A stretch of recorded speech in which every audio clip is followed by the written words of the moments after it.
Good morning guys, chemistry class में आपका स्वागत है। 11th क्लास के अंदर हमारा चैप्टर चल रहा है केमिकल बॉन्डिंग। लास्ट लेक्चर में हमने देखा था कोवेलेंट कंपाउंड्स और उनकी प्रॉपर्टीज़। कोवेलेंट कंपाउंड्स के लिए हमने देखा है कि covalent compounds most of gaseous state में होते हैं, कुछ कंपाउंड्स लिक्विड स्टेट में है, very few compounds are present in solid state, जिसके दो ही एक्सेप्शन हमने देखे थे, डायमंड वगैरह है और इसके अलावा आयोडीन क्रिस्टल है ना, और graphite. Conduction, solubility, chemical reactivity सारी हम देख चुके हैं इनकी। Today we will discuss about the Lewis dot structure. देखो, लेविस सिंबल लास्ट क्लास में पहले आया था हमारे पास में। लेविस सिंबल क्या था? लेविस ने हर एक एटम के वैलेंस शेल इलेक्ट्रॉन्स को शो करने के लिए जितने number of valence shell electrons होते हैं उस एटम के ऊपर उतने ही डॉट शो किए थे। लेविस सिंबल से हम ये आइडेंटिफाई कर पाए थे, we can calculate the valency. Valency का हम पता कर पाएंगे कि किसी भी एटम पे कितने डॉट प्रेजेंट है। उसके बेसिस पे हमने कुछ एटम्स जो है उनकी वैलेंसी का पता किया था। उसके अंदर हमने ये देखा कि अगर इलेक्ट्रॉन्स का नंबर 4 तक है तब तो वैलेंसी में काउंट कर लो वैलेंस सेल को, लेकिन अगर 4 से ज़्यादा होता है तो उसको हम 8 से क्या करते हैं, लेस करते हैं, उसके बाद में वैलेंसी का पता करते हैं, क्योंकि हर एक एटम का टारगेट क्या होता है, ऑक्टेट कंप्लीट करना होता है। लेविस डॉट स्ट्रक्चर के अंदर हम क्या देखेंगे, by this concept we can define the structure of compound. वो पर्टिकुलर एटम के लिए थी, ये किसके लिए, कंपाउंड के लिए, जिनकी स्ट्रक्चर का बताएगी। और एक स्ट्रक्चर में ये बताएगी, लेविस डॉट स्ट्रक्चर के अंदर हम कंपाउंड की स्ट्रक्चर का पता कर पाते हैं। और इसके अंदर क्या होगा, इट्स शो द स्टेबिलिटी। ये बताती है कि कोई भी कंपाउंड जब स्टेबल स्ट्रक्चर बनाता है तो उसकी शेयरिंग ऑफ इलेक्ट्रॉन्स किस तरीके से होगा, है ना। और दूसरी बात ये ध्यान रखती है कि जब स्ट्रक्चर बन रही है उस टाइम क्या हर एक एटम का ऑक्टेट कंप्लीट हो रहा है, तो इसका जो मेन बेस है वो कौन है, ऑक्टेट रूल है ना। इसके according there must be 8 electron in outer most shell, कि हर एक एटम के आउटर मोस्ट सेल के अंदर 8 इलेक्ट्रॉन्स होने चाहिए। 8 इलेक्ट्रॉन का टारगेट लेकर के वो किस तरीके से बॉन्डिंग करता है उस चीज़ को एक्सप्लेन करती है। अब इसके अंदर देखो कुछ रूल्स है जो आपको ध्यान रखने हैं। If there is negative charge on given compound, कि अगर आपके पास कोई भी कंपाउंड दे रखा है और उसकी आपको लेविस डॉट स्ट्रक्चर बनानी है, तो उसके अंदर आपको अगर उसके ऊपर निगेटिव चार्ज है, देन हर एक निगेटिव चार्ज के लिए you have to add +1 for each charge, कि एक चार्ज के लिए आपको कितना ऐड करना है, 1 ऐड करना है। लाइक एज यहाँ पे क्या है, CO3 -2, तो चार्ज कितना है, -2 है। तो एक चार्ज के लिए 1 इलेक्ट्रॉन, तो 2 के लिए कितने ऐड करोगे, 2 इलेक्ट्रॉन। तो लास्ट में आपने कितने ऐड किए, 2। कार्बन के आउटर मोस्ट सेल में इलेक्ट्रॉन होते हैं 4, ऑक्सीजन के अंदर इलेक्ट्रॉन होते हैं 6, दूसरे ऑक्सीजन में भी इलेक्ट्रॉन होते हैं 6, 4 6 6, कार्बन ऑक्सीजन ऑक्सीजन। ये 2 किसके लिए आया है, जो -2 है उसके लिए कितना आपने यूज किया, 2। क्यों, क्योंकि माइनस चार्ज है तो इलेक्ट्रॉन ऐड करने आपको। Then total number of electron कितने हो गए, 18 इलेक्ट्रॉन हो गए। इस तरीके से ऐड करना है माइनस चार्ज के लिए +2। आपके पास है OH -1, तो यहाँ पे -1 है, इसका मतलब लास्ट में कितना ऐड करना है, 1 इलेक्ट्रॉन। ऑक्सीजन 6 इलेक्ट्रॉन, हाइड्रोजन के पास इलेक्ट्रॉन कितना है, 1, और माइनस चार्ज के लिए कितना ऐड किया है, 1। देन कितना हो गया, 8 इलेक्ट्रॉन्स हो गए। अगला देखो आप, if there is positive charge on given compound, minus के लिए आपने ऐड किया है तो प्लस के लिए कॉमन सी बात है, आप क्या करोगे, लेस करोगे, 1 इलेक्ट्रॉन फॉर ईच चार्ज। एक प्लस है तो एक माइनस एक कम कर दोगे, 2 प्लस है तो 2 कम करोगे, जितना भी चार्ज होता है उसके अकॉर्डिंग आपको कम करना है। आपके पास एग्जांपल है H3O+, हाइड्रोजन के अंदर हर के अंदर 1 इलेक्ट्रॉन होता है, तो 3 के लिए आपने लिखा है 3।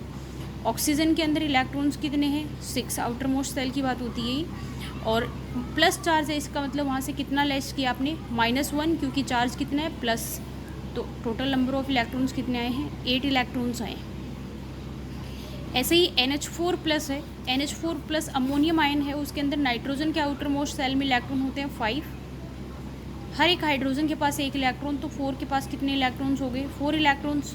पॉजिटिव चार्ज है, देन आप कितना लेस करोगे, -1, देन आपके पास कितने आए हैं, 8 इलेक्ट्रॉन्स। और न्यूट्रल अगर कंपाउंड है तो ये लास्ट वाला जो प्लस माइनस की कॉन्सेप्ट है वो नहीं आएगा। एज इट इज़ आप जो आपको दे रखा है हर एक एटम का कंट्रीब्यूशन लिखेंगे, और कंट्रीब्यूशन लिखने के बाद में उसके नंबर ऑफ इलेक्ट्रॉन्स क्या करोगे, ऐड करोगे। इस फिनोमिना को ध्यान रखते हुए अपन कुछ स्ट्रक्चर्स को पढ़ते हैं। देखो, सबसे पहले अपन ने देखी है हाइड्रोजन, कोई चार्ज नहीं है, हर एक हाइड्रोजन के पास अपना अपना इलेक्ट्रॉन था, इनके बीच में 2 इलेक्ट्रॉन्स की शेयरिंग हुई है। तो जब स्ट्रक्चर बनाते हो तो H बॉन्ड H, कोई दिक्कत नहीं। ऑक्सीजन की बात कर रहे हो तो ऑक्सीजन के आउटर मोस्ट सेल में इलेक्ट्रॉन होते हैं 6। एक बार इस ऑक्सीजन को देखें, कितने इलेक्ट्रॉन लिखे हमने, 6। और एक बार इसको देखें, हमने कितने इलेक्ट्रॉन लिखे, 6।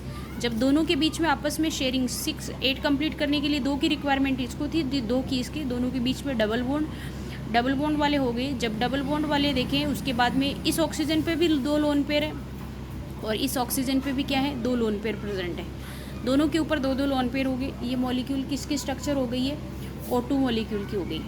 नेक्स्ट देखो नाइट्रोजन के आउटर मोस्ट सेल में 5 इलेक्ट्रॉन। इस नाइट्रोजन के आउटर मोस्ट सेल में भी कितने इलेक्ट्रॉन, 5। दोनों को 3 इलेक्ट्रॉन्स की रिक्वायरमेंट है।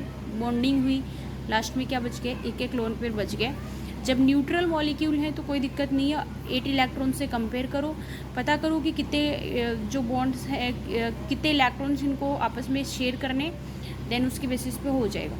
नेक्स्ट देखो, हमने देखा NO2-। इसको देखो गौर से देखें एक बार, जो प्लस माइनस चार्ज होता है वो हमेशा सेंट्रल एटम पे होता है। I repeat the statement, plus minus charge हमेशा सेंट्रल एटम पे होता है।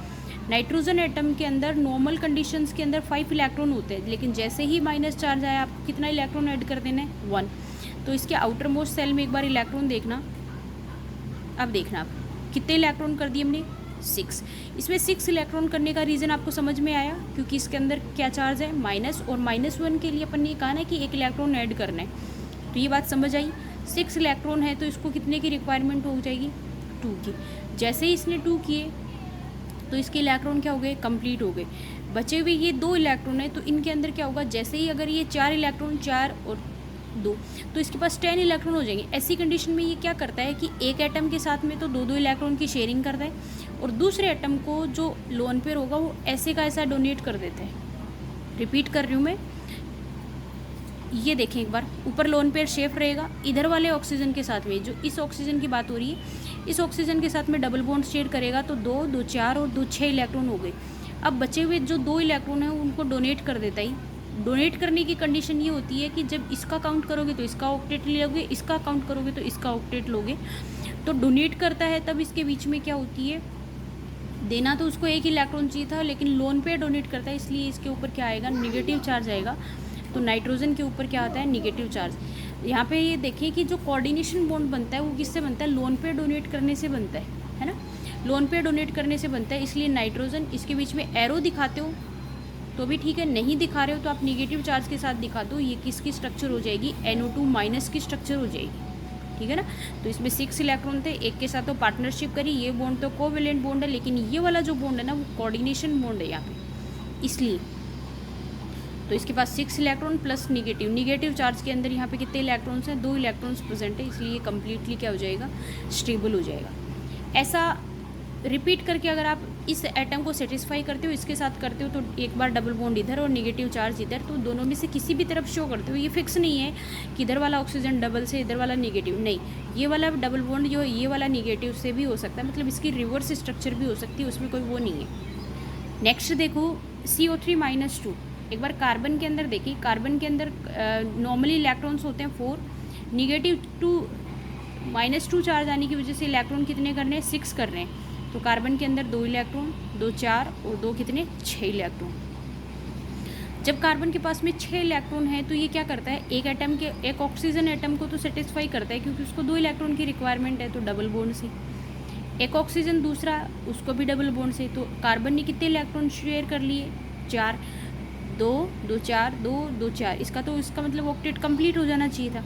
जैसे इसका ऑक्टेट कंप्लीट होता है तो ये अपना लोन पेयर शिफ्ट कर देगा किसको, अगले ऑक्सीजन एटम को। तो कार्बन डबल बॉन्ड, इसके बाद में क्या होगा, सिंगल, ठीक है ना। एक एटम के साथ में डबल बॉन्ड से, एक के साथ में भी लोन पेयर शिफ्ट, एक के साथ में भी लोन पेयर शिफ्ट। तो इधर तो शेयरिंग से 4 इलेक्ट्रॉन काउंट होंगे, इधर कार्बन के खुद के 2 और इधर भी कार्बन के खुद के 2 इलेक्ट्रॉन काउंट होंगे। इस तरीके से जो स्ट्रक्चर बनेगी, तो इसको भी लोन पेयर डोनेट किया, इसको भी लोन पेयर डोनेट किया, लेकिन इसके साथ में क्या किया, कोऑर्डिनेशन बॉन्ड। तो ये तो है कोऑर्डिनेशन बॉन्ड, और कोवेलेंट बॉन्ड, और ये वाला क्या हो गया, कोऑर्डिनेशन। ऑक्सीजन को रिक्वायरमेंट 2 की होती है लेकिन बॉन्ड 1 ही बना है, इसलिए इसके ऊपर क्या है, लोन पेयर शिफ्ट होने की वजह से पार्शियली निगेटिव चार्ज आ गए। ये वाली स्ट्रक्चर किसकी होती है, CO3-2 या फिर कार्बोनेट आयन की होती है, ठीक है ना। मतलब जिस भी तरफ लोन पेयर शिफ्ट होता है, लोन पेयर में 2 इलेक्ट्रॉन जाते हैं, जबकि एटम को रिक्वायरमेंट एक इलेक्ट्रॉन की होती है। एक्स्ट्रा इलेक्ट्रॉन जाने की वजह से इलेक्ट्रॉन डेंसिटी हाई होगी, और जो हायर इलेक्ट्रॉन डेंसिटी होती है उसको अपन किससे शो करते हैं, निगेटिव से। वास्तव में ऑक्सीजन की डेंसिटी नहीं है, वो किसकी है, कार्बन की है, लेकिन कार्बन शिफ्ट कर देता है, इसलिए इसको चार्जेबल दिखाते हैं। ठीक है ना। अब देखो लेविस डॉट स्ट्रक्चर जो है उसके बाद में अपन देखेंगे। लेविस डॉट स्ट्रक्चर में अपन क्या देखते हैं, काफ़ी सारे एग्जांपल्स देखेंगे। फिर भी देखो एक एग्जांपल और आगे आया है, SO4-2 है ना। SO4-2 सल्फर के लिए हम क्या करते हैं, सल्फर के आउटर मोस्ट सेल में कितने इलेक्ट्रॉन होते हैं, 6 इलेक्ट्रॉन होते हैं। O4, हर एक ऑक्सीजन के आउटर मोस्ट सेल में इलेक्ट्रॉन कितना होता है, 6, और 4 एटम्स हैं SO4 के अंदर। हमारे पास है SO4-2। सल्फर के आउटर मोस्ट सेल में इलेक्ट्रॉन है 6, एक ऑक्सीजन में 6, तो 4 में कितने हो गए, 6 × 4 24। यहाँ पे -2 चार्ज है, इसलिए अपन को कितना इंक्रीज करना पड़ेगा, +2। इसका मतलब कितने हो गए, 32 इलेक्ट्रॉन्स हो गए यहाँ पे। ठीक है। अब देखो जब इसके अपन स्ट्रक्चर ड्रॉ कर रहे हैं, तो स्ट्रक्चर ड्रॉ करते टाइम हमारे पास ये आएगा सल्फर के आउटर मोस्ट सेल में जनरली इलेक्ट्रॉन होते हैं 6, लेकिन -2 चार्ज है। तो मैंने आपको ये बोला था कि हमेशा ± जो चार्ज होता है वो सेंट्रल एटम पे होता है। तो सल्फर के आउटर मोस्ट सेल में अपने इलेक्ट्रॉन दिखाए 2, 4, 6 और 2, 8। ये -2 की वजह से इसमें आउटर मोस्ट सेल में कितने इलेक्ट्रॉन हो गए, 8 इलेक्ट्रॉन्स हो गए। अब देखो सल्फर जो होगा वो इसके साथ बॉन्ड बनाएगा, तो बॉन्ड बनाते टाइम इसकी क्या पोजीशन रहती है, बॉन्ड बनाते टाइम इसके पास में देखो 2 ऑप्शन है। या तो ये क्या कर लेगा कि पार्टनरशिप से कोवेलेंट बॉन्ड बना ले, या फिर ये क्या करेगा, कोऑर्डिनेशन बॉन्ड बना ले। तो इसके पास में 2 ऑप्शन हैं, दो एटम्स को तो अपना लोन पेयर शिफ्ट कर देगा, तो इसके इलेक्ट्रॉन अलग हो जाएंगे। और 2 एटम्स ऐसे होंगे जिनके साथ में ये क्या बनाएगा, बॉन्ड शेयर करेगा। ठीक है ना। तो इसकी जो वैकेंसी रहेगी वो कितनी रहेगी, 6 रहेगी। तो सल्फर इसलिए सब एटम्स के साथ में सिंगल बॉन्ड बनाए, लेकिन इस सिंगल बॉन्ड के अंदर 2 एटम्स जो हैं उनके तो हैं कोवेलेंट बॉन्ड, और 2 के बॉन्ड कैसे हैं, कोऑर्डिनेशन बॉन्ड है। 2 तो हैं कोऑर्डिनेशन बॉन्ड और 2 कैसे हैं, कोवेलेंट। ओवरऑल इसके आउटर मोस्ट सेल में इलेक्ट्रॉन कितने रहेंगे, 80 रहेंगे। ठीक है ना।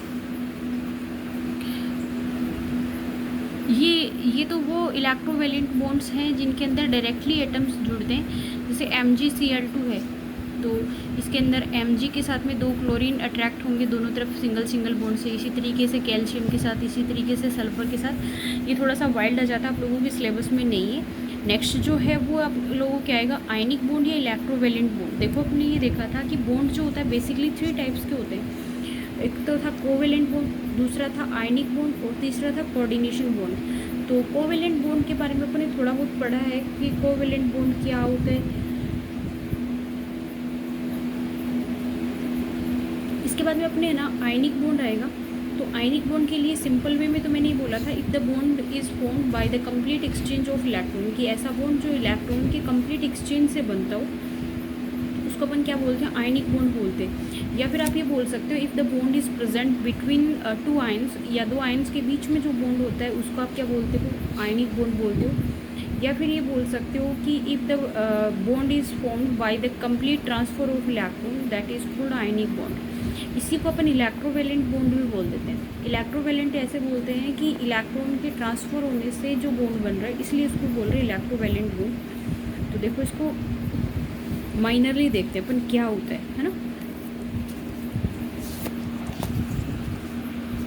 आयनिक बॉन्ड के अंदर क्या होता है, आयनिक बॉन्ड के अंदर देखो एटम जो होता है ना, एटम की हमेशा एक पहचान होती है कि एटम के अंदर नंबर ऑफ़ इलेक्ट्रॉन्स और नंबर ऑफ़ प्रोटॉन्स क्या रहते हैं, इक्वल रहते हैं। तो हर एक एटम के अंदर नंबर ऑफ़ इलेक्ट्रॉन और प्रोटॉन, इलेक्ट्रॉन से मतलब होता है निगेटिव चार्ज और प्रोटॉन से मतलब होता है positive charge.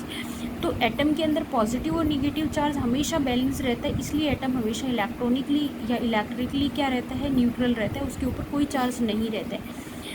But when any atom lose an electron, कि जब कोई एटम इलेक्ट्रॉन को निकाल देगा, तो देखो इलेक्ट्रॉन को निकाल देगा, इसका मतलब माइनस चार्ज क्या हो जाएगा, कम। माइनस चार्ज कम हो जाएगा तो ज़्यादा कौन सा रहेगा, पॉजिटिव। हमेशा साइन किसका आता है, ज़्यादा वाले चार्ज का आता है। तो उस atom becomes positively charge ion, जिसको हम क्या बोलते हैं, केटायन बोलते हैं। कि कोई भी एटम जब इलेक्ट्रॉन लूज़ करता है तो उसका पॉजिटिव चार्ज ज़्यादा रहेगा इलेक्ट्रॉन्स की कमी के कारण, इसलिए वो क्या रहेगा, पॉजिटिवली चार्ज रहेगा। और पॉजिटिवली चार्ज जो एटम होता है उसको हम क्या बोलते हैं, कैटायन बोलते हैं। सेकंड यही बात है कि उसने इलेक्ट्रॉन एक्स्ट्रा ले लिया, इस बार प्लस की बजाय माइनस चार्ज ज़्यादा हो गया, तो जो ज़्यादा है वही चार्ज बनेगा। तो when any atom gain the electron, कि जब कोई एटम इलेक्ट्रॉन गेन करता है, then it becomes negatively charge and that is name as anion. Anion होता है निगेटिवली चार्ज और कैटायन होता है पॉजिटिवली चार्ज। निगेटिव आयन बन गया। फिर दूसरी बात, हमारे पास इतना पता चल गया कि पॉजिटिव और निगेटिव आयन कब बनते हैं। कोई इलेक्ट्रॉन एटम लूज करता है, it forms positive ion, it gains electron, then it form negative ion. When two oppositely charged ions attract to each other by the electrostatic force of attraction, then ionic bond is formed. कि जब दो opposite charge वाले ions एक दूसरे के connection में आते हैं, एक दूसरे के कॉन्टैक्ट में आते हैं, तो वो एक दूसरे को अट्रैक्ट करते हैं। Electrostatic force of attraction, strong attraction force से एक दूसरे को अट्रैक्ट करते हैं और उनके बीच में एक लिंक क्रिएट होता है, एक जॉइन क्रिएट होता है। उस लिंक को अपन क्या बोलते हैं, आयनिक बॉन्ड बोलते हैं। ये तो होती है सिंपल डेफिनेशन। दूसरी है bond which is formed by the complete exchange और ट्रांसफर ऑफ द इलेक्ट्रॉन। एक ऐसा बॉन्ड जो कंप्लीट ट्रांसफर ऑफ इलेक्ट्रॉन से बनता है, मतलब एक एटम जो होता है ना वो अपना इलेक्ट्रॉन दे देता है, जैसे ए से ए पॉजिटिव बना है तो ये इलेक्ट्रॉन इससे कम्प्लीटली सेपरेट हो गया। अब इस इलेक्ट्रॉन पे इसका कोई भी कंट्रोल नहीं रहा है, ये इलेक्ट्रॉन बिल्कुल फ्री हो गया इससे। इसी तरीके से इस एटम ने ये इलेक्ट्रॉन गेन कर लिया तो ये कम्प्लीटली इस आयन के अंदर आ गया, तो इसका पूरा न्यूक्लियस का जो कंट्रोल रहेगा वो इस एटम का रहेगा। तो पॉजिटिव और निगेटिव आयन जब प्योरली बनते हैं तो उसके अंदर इलेक्ट्रॉन कम्प्लीटली शिफ्ट होते हैं, है ना। पार्शियली शिफ्ट नहीं होता, पार्शियली शिफ्ट होना तो कोवेलेंट कैरेक्टर का होता है। तो इसमें कम्प्लीटली एक्सचेंज होता है। तो कोई भी एटम, कोई भी बॉन्ड जिसके अंदर एक एटम कम्प्लीटली इलेक्ट्रॉन देता है, दूसरा लेता है, इसका मतलब ये होता है कि उनके अंदर कम्प्लीटली देने से प्लस आयन बनेगा और कम्प्लीटली लेने से निगेटिव आयन बनेगा। इसका मतलब उनके अंदर प्योरली जो आयन्स है उनका फॉर्मेशन होता है। तो कंप्लीट एक्सचेंज या फिर ट्रांसफर ऑफ इलेक्ट्रॉन से जो बॉन्ड बनता है उसको अपन क्या बोलते हैं, आयनिक बॉन्ड। ऐसे नहीं बोलना चाहो तो कंप्लीट एक्सचेंज होने से क्या बनेगा, अपोजिट चार्जेस बनेंगे, बात वही है। कंप्लीट एक्सचेंज होने से अपोजिटली चार्ज आयन्स बनेंगे और जब वो आयन्स एक दूसरे के कॉन्टैक्ट में आएंगे तो वो एक दूसरे को अट्रैक्ट करेंगे। जिस फोर्स से अट्रैक्ट करेंगे वो क्या होता है, इलेक्ट्रोस्टैटिक फोर्स ऑफ अट्रैक्शन होता है, इसलिए वो क्या होगा, आयनिक बॉन्ड होगा। लैंग्वेज का फ़र्क है, बाकी दोनों डेफिनेशन बिल्कुल सेम। अब देखो इसका एक एग्जांपल बहुत फेमस है, NaCl का फॉर्मेशन। सोडियम होता है, उसका इलेक्ट्रॉनिक कॉन्फ़िगरेशन होता है 281, ऑक्टेट से एक इलेक्ट्रॉन एक्स्ट्रा है। तो जब ये एक इलेक्ट्रॉन रिमूव कर देगा तो इसका इलेक्ट्रॉनिक कॉन्फ़िगरेशन होगा 28। Na किस फॉर्म में एग्जिस्ट करेगा, Na पॉजिटिव में, इसने कम्प्लीटली अपना इलेक्ट्रॉन डोनेट कर दिया। दूसरा है Cl, क्लोरीन का इलेक्ट्रॉनिक कॉन्फ़िगरेशन होता है 287, इसने एक इलेक्ट्रॉन गेन किया और ये कन्वर्ट हो गया Cl- में, तो Cl का इलेक्ट्रॉनिक कॉन्फ़िगरेशन हो गया 288। इसका भी ऑक्टेट कंप्लीट हो गया और इसका भी क्या हो गया, ऑक्टेट कंप्लीट। सोडियम का तो ऑक्टेट कंप्लीट होता है, उस फॉर्म के अंदर ये Na पॉजिटिव आयन होता है, और क्लोरीन का ऑक्टेट जिस फॉर्म में कंप्लीट होता है वो होता है Cl-। एक आयन हमारे पास पॉजिटिव चार्ज है, दूसरा आयन हमारे पास निगेटिव चार्ज है। जब सोडियम क्लोराइड का फॉर्मेशन करते हैं तो Na की फॉर्म में आता है और Cl की फॉर्म में आता है। सोडियम आयन और क्लोराइड आयन आपस में एक दूसरे को अट्रैक्ट करेंगे और अट्रैक्ट करने से इनके बीच में आयनिक बॉन्ड का फॉर्मेशन होता है और हमारे पास एक स्टेबल कंपाउंड का फॉर्मेशन होगा। प्लस माइनस चार्ज को आप न्यूट्रल करके लिखना चाहो तो बोल सकते हो NaCl बनता है, ठीक है। इस पूरे फिनोमिना के अंदर कहीं नहीं आया कि इसने इलेक्ट्रॉन थोड़ा सा शिफ्ट किया, इसने थोड़ा सा ये किया, इसने शेयर किया, इसने पार्टनरशिप करी है, नहीं, कंप्लीट एक्सचेंज हुआ। इसने जो इलेक्ट्रॉन दिया है तो इसने वो इलेक्ट्रॉन लिया है, कम्प्लीटली एक्सचेंज दिखा रहे हैं। सोडियम ने कम्प्लीटली जो इलेक्ट्रॉन है वो रिमूव कर दिया, रिमूव करने के बाद में इसमें पॉजिटिव आयन बनाए, और क्लोरीन ने कम्प्लीटली उस इलेक्ट्रॉन को गेन किया, तो गेन करने से इसमें नेगेटिव आयन बनाए और बॉन्ड जो है वो आयन्स के बीच में बनाए, इसलिए इसको अपन क्या बोल रहे हैं, आयनिक बॉन्ड बोल रहे हैं। जबकि कोवेलेंट बॉन्ड में क्या था, यहाँ पे जो आयनिक बॉन्ड जो होता है ना उसके अंदर कम्प्लीटली आयन बनने का एक मेन रीज़न ये होता है कि दोनों एटम्स जो होते हैं ना उनकी इलेक्ट्रोनेगेटिविटी में मेजर डिफरेंस होता है। मेजर डिफरेंस का मतलब है कि एक एटम लेस इलेक्ट्रोनेगेटिव होगा और दूसरा क्या होगा, मोर इलेक्ट्रोनेगेटिव होगा। तो जैसे मेटल्स होती है वो इलेक्ट्रोपॉजिटिव होती है, they always remove electron and forms positive ion. इसी तरीके से क्लोरीन जो है वो क्या होगा, मोर इलेक्ट्रोनेगेटिव एटम है, तो मोर हमेशा क्या बनाएगा, निगेटिव आयन बनाएगा, और लेस इलेक्ट्रोनेगेटिव हमेशा पॉजिटिव बनाएगा। इलेक्ट्रोनेगेटिविटी में सफिशिएंट डिफरेंस होने की वजह से, है ना, due to sufficient difference in electronegativity completely separation of charges will be shown out, कि कंप्लीटली चार्ज सेपरेशन हमको दिखाई देगा इस वजह से, है ना, कंप्लीट सेपरेशन बनने की वजह से, या फिर मेजर इलेक्ट्रोनेगेटिविटी में मेजर डिफरेंस आने की वजह से इन दोनों के बीच में क्या होगा, आयन्स का फॉर्मेशन होगा, इसलिए क्या बनेगा, आयनिक बॉन्ड बनेगा। ठीक है।